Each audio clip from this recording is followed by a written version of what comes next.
তারপরে ঘর থেকে বের হবি, বাড়িতে ফেরার আগ মুহূর্ত পর্যন্ত আল্লাহ তাআলা ওই বান্দা বান্দিকে সব ধরনের বিপদ আপদ বালা মুসিবত থেকে হেফাজত করবে। সকলে বলেন সুবহানাল্লাহ। এখন দোয়া জানেন না, বিসমিল্লাহ বলার উপায় না, বিসমিল্লাহির রহমানির রহিম এটা তো পারেন না, এটা বলে হবেন কাজে হাত দিবেন, এতো আল্লাহ তাআলা বিসমিল্লাহ বরকত আপনাকে দিয়ে দিবে। সকলে বলেন সুবহানাল্লাহ ওয়া বিহামদিহি। সম্মানিত হাজিরিন, আল্লাহ তাআলা দুনিয়াতে পাঠাইছেন আমাদেরকে নিয়েও যাবেন, কেউ আমরা থাকতে পারবো না। আজকে সূরা নাবার 30 নম্বর আয়াত আপনাদের সামনে তেলাওয়াত করেছি। এই সূরা নাবার তরজমা হলো, আল্লাহ তাআলা বলেন তোমরা যে যে কর্ম করেছো, ভালো করে বুঝি, তোমরা যে যে কর্ম করেছো এই কর্মের যে সাজা হয়, যে শাস্তি হয়, যে প্রতিফল হয়, যে প্রতিদান হয়, এটা তোমাদের দেয়া হবে। এমনকি তোমাদের শাস্তি একের পর এক বৃদ্ধি করা হবে, বাড়ানো হবে। একটা শাস্তি শেষ হবে, আর একটা শাস্তি শুরু হবে। সূরা নাবা আয়াত নাম্বার 30, বাংলা তরজমা দেখে নেবেন, তাফসীর তাও দেখে নেবেন। এখন আল্লাহ তাআলা বলতেছেন তোমাদের সাজা, তোমাদের শাস্তি পর্যায় ক্রমে বাড়তে থাকবে। কি বাড়বে? আর এক জায়গায় আল্লাহ তাআলা ফরমান, কাল কিয়ামতের ময়দানে এক শ্রেণীর বান্দা, এক শ্রেণীর বান্দীগুলোকে 70 হাত শিকল দ্বারা তাদেরকে আবৃত করে ঘেরা হবে।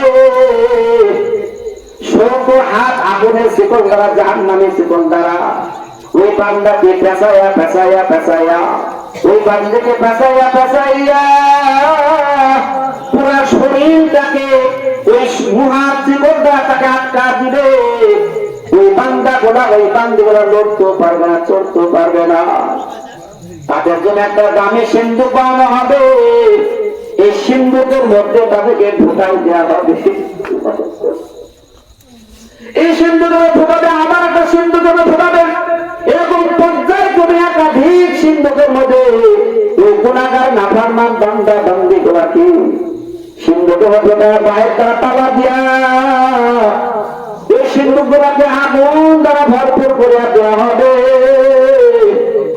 ওই বান্দা বান্দি গুলা শত চেষ্টা করবে, লড়তেও পারবে না, যেহেতু আগে শীতল দ্বারা তাদেরকে আটকানো হয়ে গেছে। তারা আগুন সহ্য না করতে পারে, এমন অবস্থা হবে। তারা 140 বছর ডাকবে, ইয়া আল্লাহ ইয়া আল্লাহ। আল্লাহ তারা ডাকের কোনো সাড়া দিবে না। আবার 40 বছর ডাকবে, ইয়া রহমান ইয়া রহমান। তাও আল্লাহ তারা ডাকের সাড়া দিবে না। আবার ওই বান্দারা 40 বছর ধরে ইয়া রহিম বলে ডাকবে। তারপর আল্লাহ তারা ডাকে পুরো সাড়া দিবে না। ওই বান্দা আবার ডাকবে, ইয়া হান্নান ইয়া হান্নান ইয়া মান্নান ইয়া মান্নান।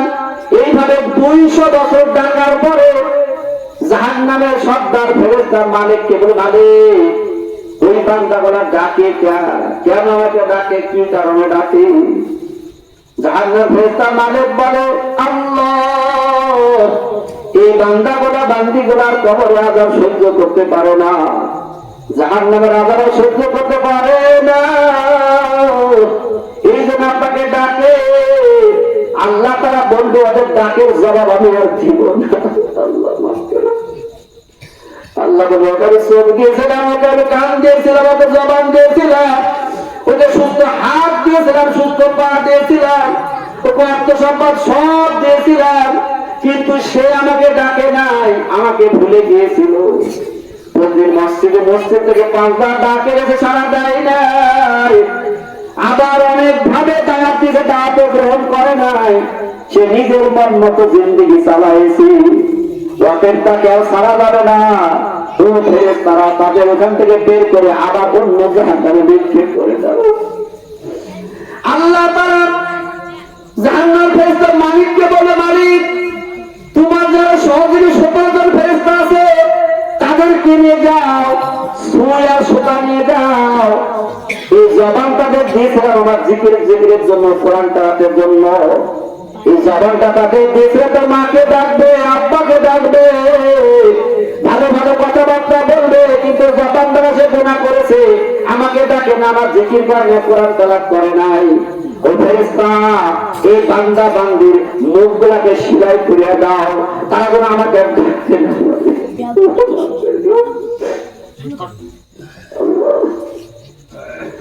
জাহান্নামের ফেরেশতারা কি করবে? এই সমস্ত নাফরমান গোলার মুখগুলাকে সিলাই করে দিবে।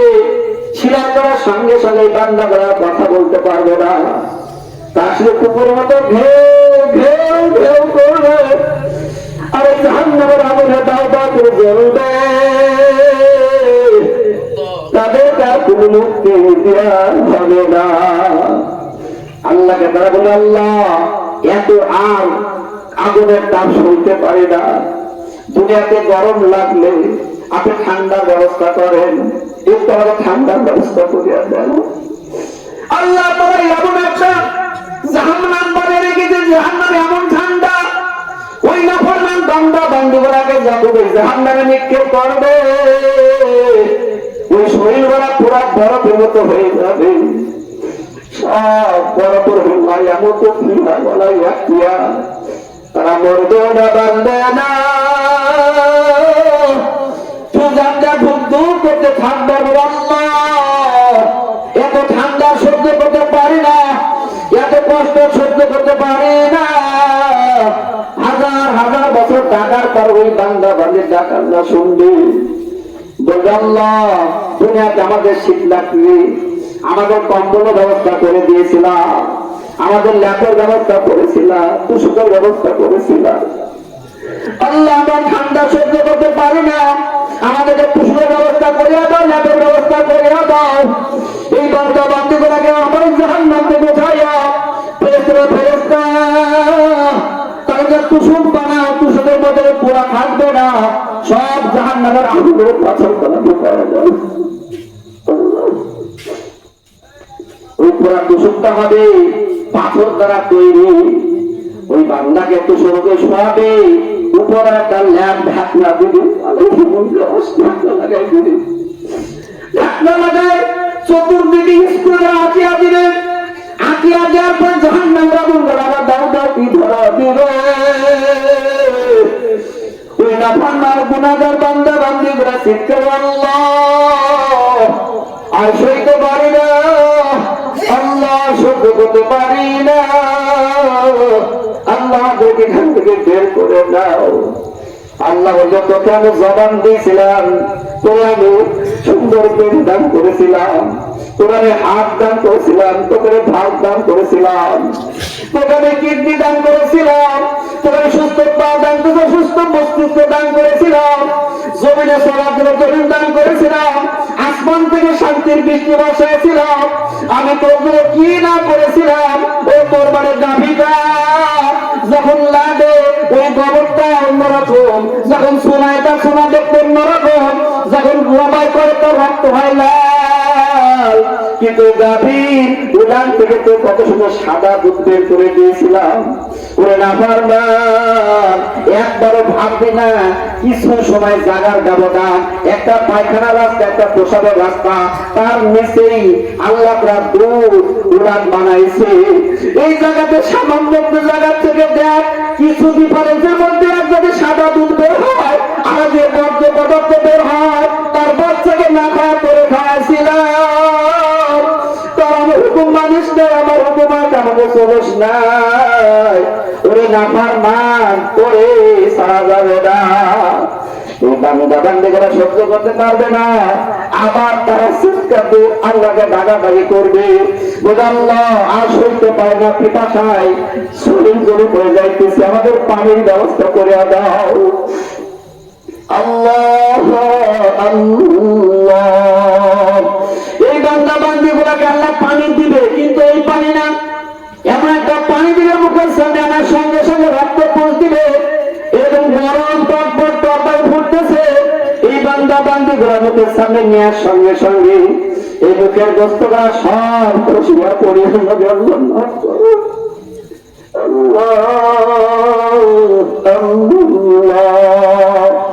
যখন পিপাসা সহ্য না করতে পারবে ওইটা খাবে, খাওয়ার সঙ্গে সঙ্গে পেটের নাড়ি ভোগা সব গলিয়া যাবে, পায়খানা রাস্তায় ঝুপ ঝুপ ঝুপ বের হয়ে যাবে। শুধু এই না, আরো কত রকম শাস্তি আল্লাহ ব্যবস্থা করেছে। আল্লাহ এমন একটা ময়দান বানাইছে যে ময়দানটা সে সাপের ময়দান। এরকম দুনিয়ার মতো বিশাল একটা এরিয়া, ওই এরিয়ার মধ্যে কোন সাপ ছাড়া অন্য কোন প্রাণী নাই। এই প্রাণীগুলা সব সাপ আর সাপ, ওই ময়দান সে সাপ আর সাপ। দুনিয়া একটা সাপ আমরা দেখতে পাই না, দেখলে ভয় পেয়ে যায়। কিন্তু আল্লাহ তো সাপের ময়দান মধ্যে বান্দা বান্দা নিক্ষেপ করে দিবে। নিক্ষেপের সঙ্গে শত্রুর দিয়ে সাপ লাফায় আসিয়া ওই বান্দা বান্দা কামড়াবে। এমন কামড় শুরু করবে, এক একটা দংশনের কারণে এক নাই দুই নাই 40 বছর পর্যন্ত বিষের কাছে যাবে না। এমন তো বিহাওয়ালা ইয়া, তারা মরবে না, বান্দা চিৎকার দিবে। আল্লাহ তার একটা ময়দান বাজে, বিশ্বর ময়দান। এই বিশ্বর ময়দানে আমার নিক্ষেপ করবে। এই বিশ্ব করার কারণে বিশেষ যন্ত্রণা সহ্য করতে পারবে না। এবং বারংবার তাদের শাস্তি আল্লাহ তারা পরিবর্তন করতেই থাকবে। এমনকি আল্লাহ তারা রক্ত পুজোর সাগরের মধ্যে নিক্ষেপ করে ওই বান্দা ভঙ্গ করছে। আল্লাহ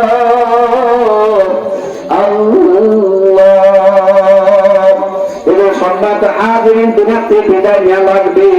পরকালে কিন্তু আর কোন বন্ধু খুঁজে পাওয়া যাবে না। যে বিবের জন্য পাগল সে বিবেও আমার কাছে থেকে পালায়া যাবে। যে ছেলের জন্য পাগল সে ছেলেও পালায়া যাবে। যে মেয়ের জন্য পাগল সে মেয়েও পালায়া যাবে। মা বাবা কেউ আর আপন থাকবে না, সবাই দেখার সঙ্গে সঙ্গে পালায় যায়। বলবে আমি আমার জন্য ব্যস্ত, তোমাকে আমি চিনি না। মা বলবে তোমাকে চিনি না, বাবা বলবে তোমাকে চিনি না, স্ত্রী বলবে তোমাকে চিনি না, ছেলে বলবে তোমাকে চিনি না, মেয়ে বলবে তোমাকে চিনি না। সবাই পালায় যাবে। আমার হিসাব আমাকে দেওয়া লাগবে, নিজের হিসাব সবাইকে দেওয়া লাগবে, হিসাবটা যারা দেওয়া লাগবে। আল্লাহ নিজেই বলেন ওয়ামাইয়া আমাল মিসকালা যাররাতিন শাররান ইয়ারা, যারা হিসাব প্রত্যেককেই দেওয়া লাগবে, কোনো উপায় থাকবে না। একবার যখন মেরাজে গেলেন, মেরাজে গিয়ে যখন জাহান্নাম ভ্রমণ করতেছিলেন, এই জাহান্নাম ভ্রমণটা সবাই দেখলেন। একদল নারী একদল পুরুষ, সুন্দর রান্না গোস্ত আছে এক জায়গায়, আর এক দুর্গন্ধ পচা গোস্ত আছে। ওই নারীগুলা ওই পুরুষগুলা সুন্দর গোস্ত দিকে না হাত বাড়াইয়া ওই পচা দুর্গন্ধ গোস্ত গুলা ভক্ষণ করতেছে, আর তার দুর্গন্ধে সিসি করতেছে, তারপরে খাইতেছে। আল্লাহ নবী জিব্রাইলকে জিজ্ঞাসা, জিব্রাইল এই নারীগুলা পুরুষগুলা কারা? যারা ভালো গোস্ত রান্না খাইতেছে না, কিন্তু পচা দুর্গন্ধ ময়লা যুক্ত খাবার খাইতেছে। আল্লাহ হাবিবকে তখন জিজ্ঞাসা, হুজুর এরা জেনাকার নারী, জেনাকার পুরুষ। আমাদের সমাজে নাই, ঠিক না? ঠিক নেই, সমাজে নাই না।